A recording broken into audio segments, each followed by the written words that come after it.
Hello and welcome to the training for ASP.NET Essentials, and basically this tutorial has been prepared for beginners to the intermediate to give them a basic understanding of ASP.NET programming.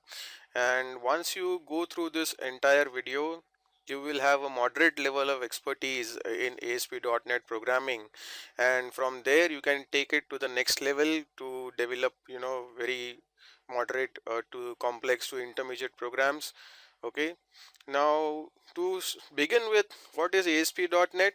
ASP.NET is a web application framework, and it has been developed by Microsoft to allow programmers to build dynamic websites. It is used a full featured programming languages available like C sharp, VB.NET, and in the earlier version we also had J sharp and many more. So this tutorial, once you complete, it will give you a very good understanding of what ASP.NET is all about. Okay, and before you go through this tutorial, you should have a basic understanding of what programming language is all about, and you should have a fair bit of understanding of what HTML, CSS, Ajax is, all these web technologies. You should have a fair idea about what all these technologies are all about. Okay, so now let us see what all we will be covering in this training.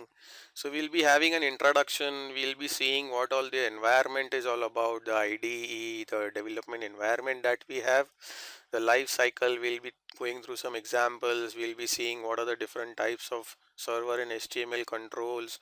We'll be seeing client side scripting. We'll be seeing database access, how to manage states, calendar controls, multi-view, panel, Ajax controls, data sources, data binding, custom controls, error handling, debugging, link queue, okay, data caching, web services, multi-threading, what are the configuration files all about, and finally we'll see the deployment part. So now let us see what is ASP.NET all about. Okay, so ASP.NET is a web development platform which provides a programming model, okay, a very comprehensive software infrastructure and various services required to build a robust web application, okay, for desktops and as well as mobile devices.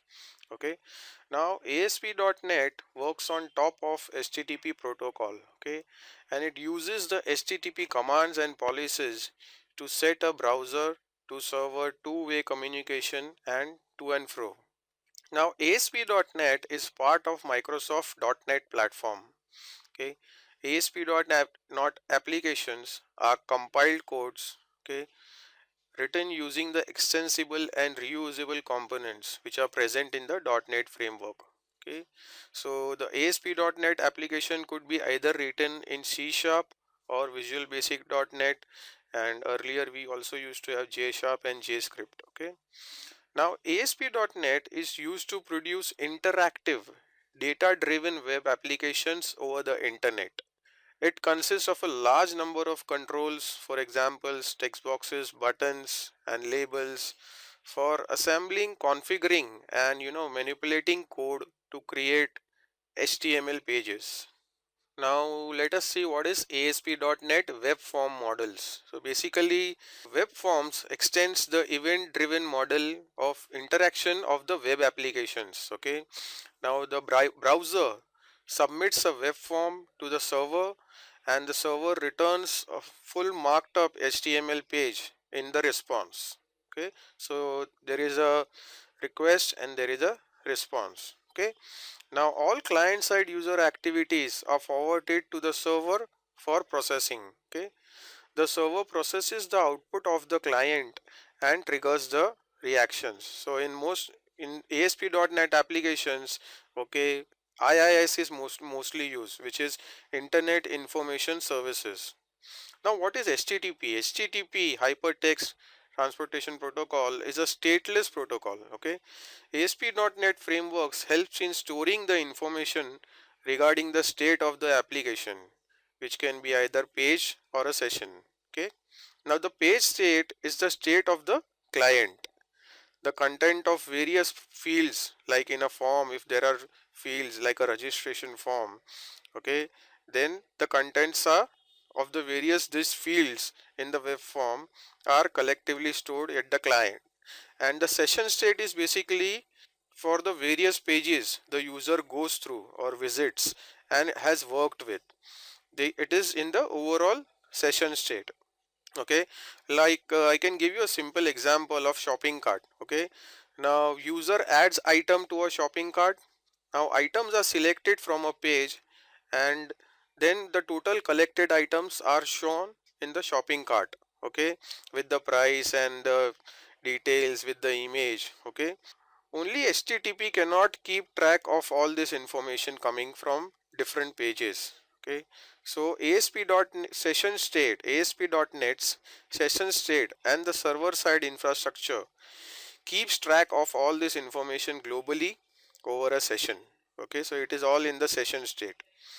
Now the ASP.NET runtime carries the page state to and from the server across various page requests while generating the ASP.NET runtime codes, and incorporates the state of the server side components in various hidden fields.